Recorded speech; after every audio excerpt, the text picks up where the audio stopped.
What's cracking everyone, Amy Crichton here, and this video is your ultimate drone buying guide. And this is my world now.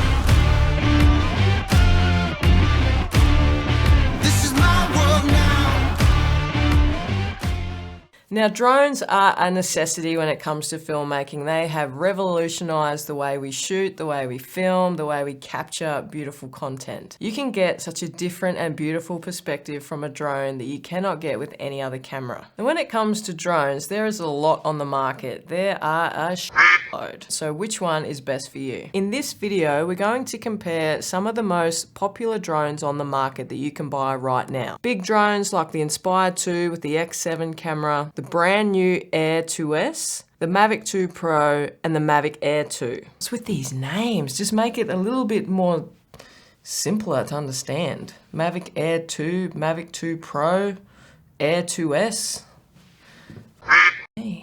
Alright, so first up, you really have to think about why you want the drone and what type of drone work you will be doing. For us, we are a professional video production agency, so we needed a bigger drone. So we have the Inspire 2 with the X7 camera as part of our kit because larger and higher paying clients would request this drone. Now I have to say the Inspire 2 isn't always the best option because it's big, it's heavier, you need a license to be able to fly that drone, and sometimes using a smaller drone is just so much easier and quicker to set up. So while you're looking at some cool B-roll of these drones, let's run over some specs. Alright, so the Mavic 2 Pro isn't a new drone, but it is a staple. It has been one of the best drones that DJI have released to date. It comes with a 1-inch sensor with a Hasselblad camera, a variable aperture between 2.8 to 11. It can shoot at 4K 30, 2.7K at 60, and HD at 120. You can also shoot in D-Log at 10-bit with 14 stops of dynamic range and 20 megapixel photos. Now apparently a couple of YouTube videos have come out saying that you're not actually utilizing the full sensor on the Mavic 2 Pro. It is a 5.5K sensor, but DJI have limited us to only using a quarter or a half of that sensor. I'm not going to get too deep into all of that stuff in this video. The Mavic 2 Pro shoots beautiful images, so that is nothing to worry about. The Mavic Air 2 is one of the more recent drones to be released. It has a 1/2-inch sensor, and the one thing that annoys me about this drone is the aperture is locked at 2.8. It shoots at 4K 60, 2.7K at 60, and HD at 240 frames a second. Now this drone is smaller and lighter than the Mavic 2 Pro.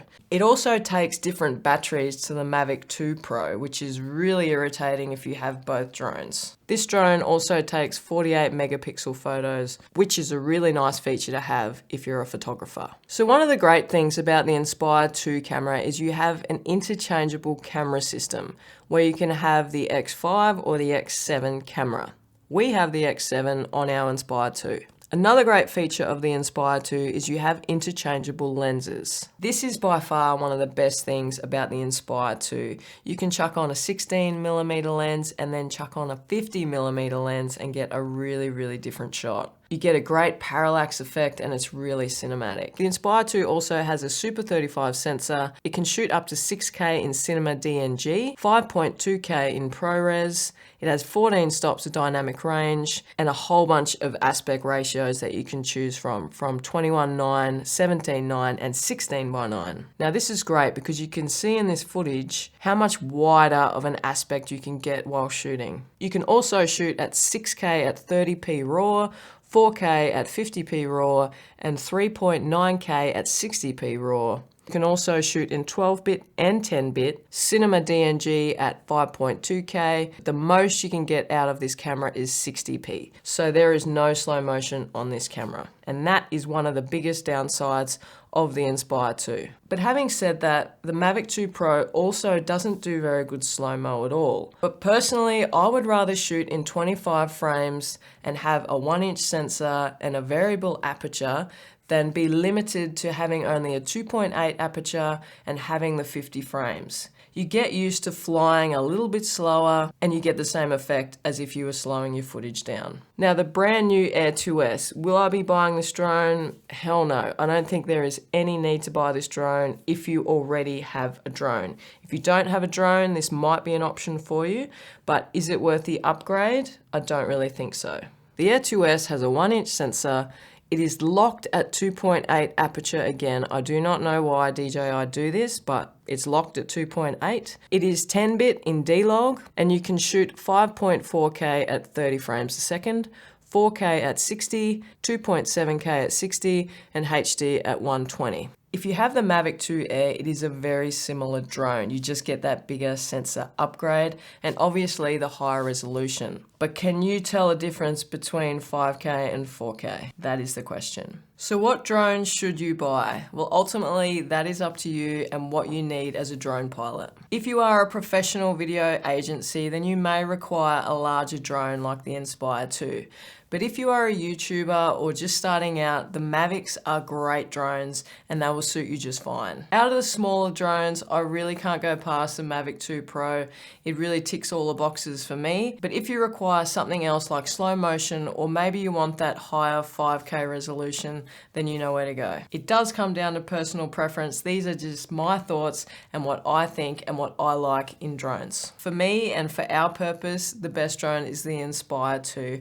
And although it has its quirks and it's big and it's bulky and it's a bit of a pain in the pictures that it produces is just breathtaking. There is nothing wrong with the Mavic drones, and if I had to pick one, personally, I would stick with the Mavic Pro 2.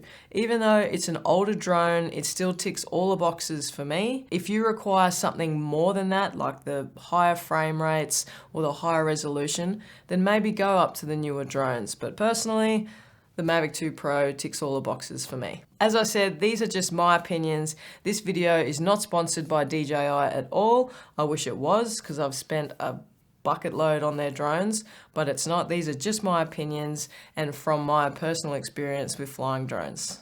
And that's it. I really hope you did enjoy this video. If you did, please like, subscribe, and comment down below, and I'll see you in the next one.